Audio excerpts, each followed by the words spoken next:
Hello friends, मैं अपने पिछले वीडियो में मॉडल ऑक्सिलरी वर्ब्स के बारे में बताया था। यहाँ मैं आपको सेमी मॉडल ऑक्सिलरी वर्ब्स के बारे में बताने जा रहा हूँ। Semi modal auxiliary verbs means ऐसे वर्ब जो कि मॉडल वर्ब्स के रूप में काम करते हैं और मेन वर्ब के रूप में भी काम करते हैं। यहाँ मैंने इसको लिखा हूँ। Actually, semi-modal auxiliary verbs are such verbs which sometimes function as modal verbs and sometimes as main verbs. दोनों की तरह काम करता है, कभी modal verb की तरह, कभी main verb की तरह। ऐसे verbs को semi-modal auxiliary verb कहते हैं। अब पहला एग्जाम्पल, dare। dare का अर्थ है bold, courageous, साहसी। इसे हम सेमी मॉडल ऑक्सिलरी वर्ब के रूप में दिखा रहे हैं।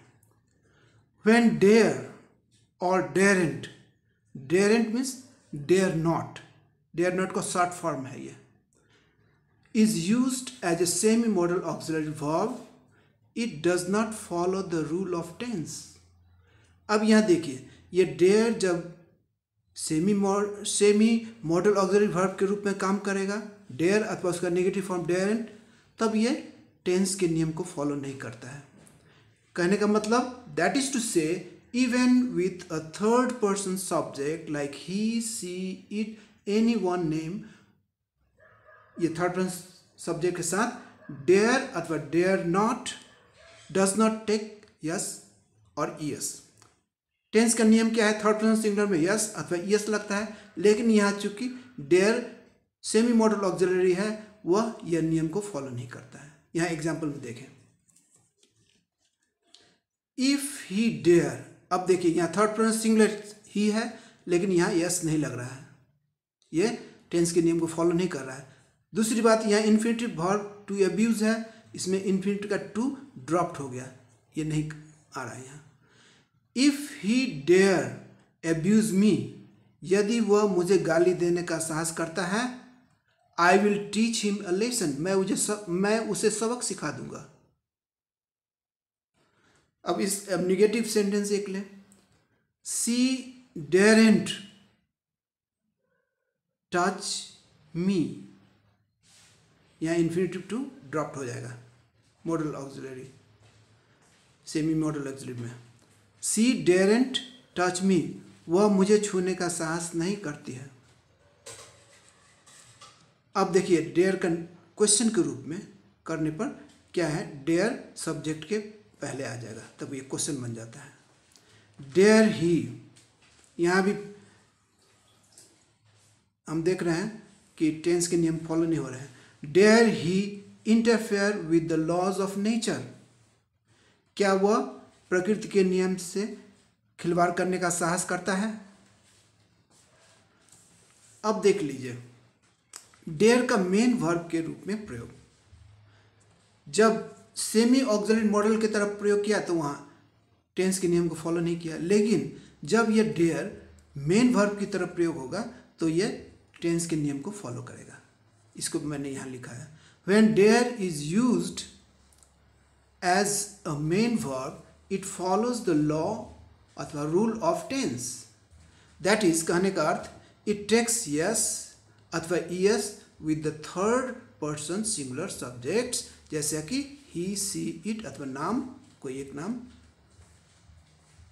इट ऑल्सो टेक्स, जैसे कि पास्ट में क्या होता है, ईडी लगता है टेंस के नियम के अनुसार। It also takes ED in the past tense, यहाँ टेंस का नियम फॉलो कर रहा है मेन वर्ब की तरह। एग्जाम्पल में नोबडी डेयर्स, यहाँ नोबडी थर्ड पर्सन सिंगुलर है, यहाँ यस लगा, नियम टेंस का फॉलो हो रहा है। Nobody dares to face the boss, किसी को बॉस को सामना करने का साहस नहीं है। सी डेयर्ड, पास्ट है तो ईडी लग गया, she dared to face the boss, वह बॉस को सामना करने का साहस की थी।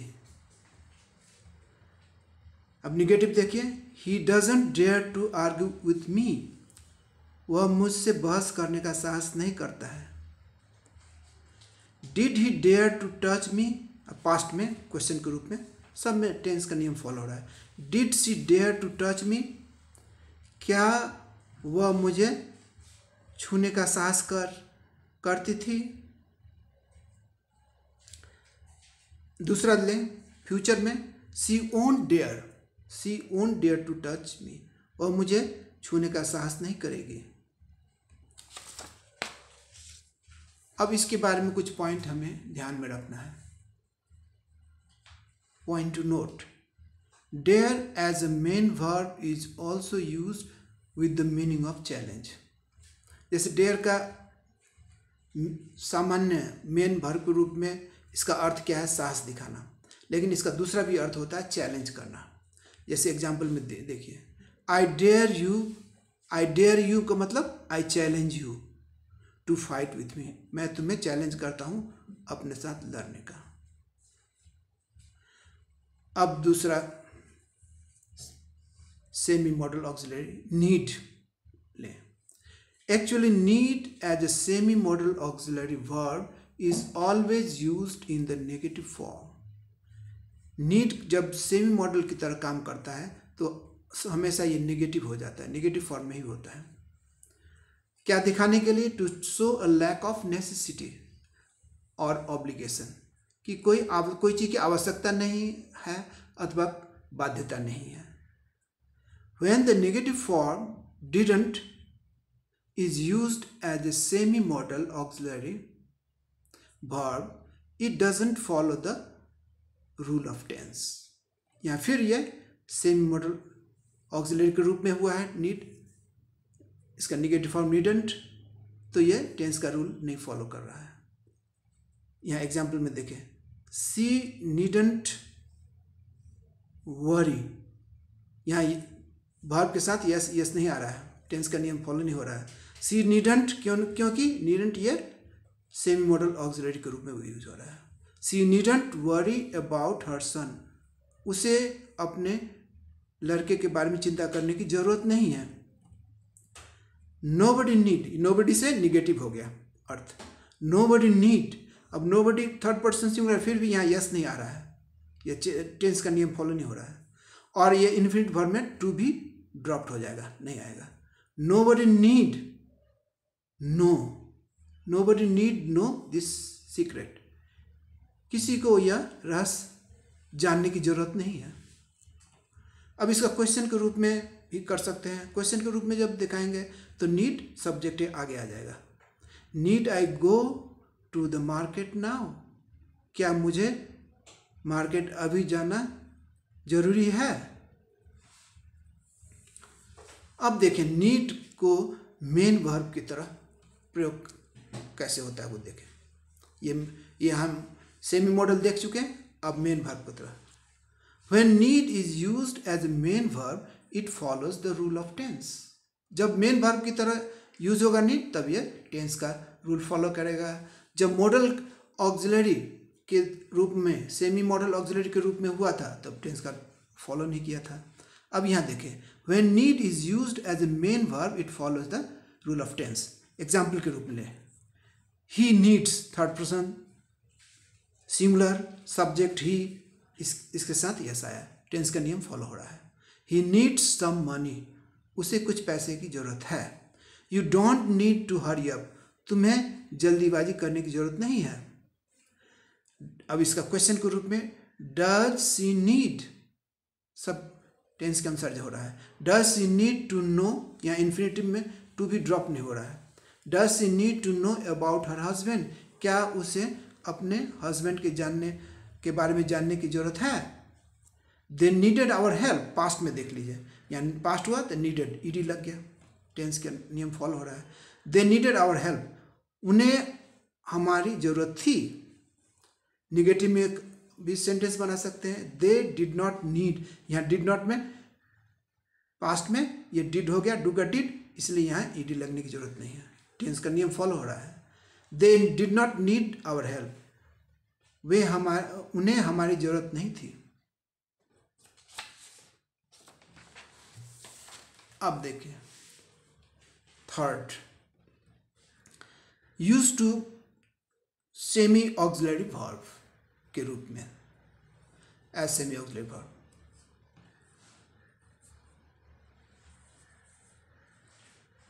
When we talk about a past habit, used का सेमी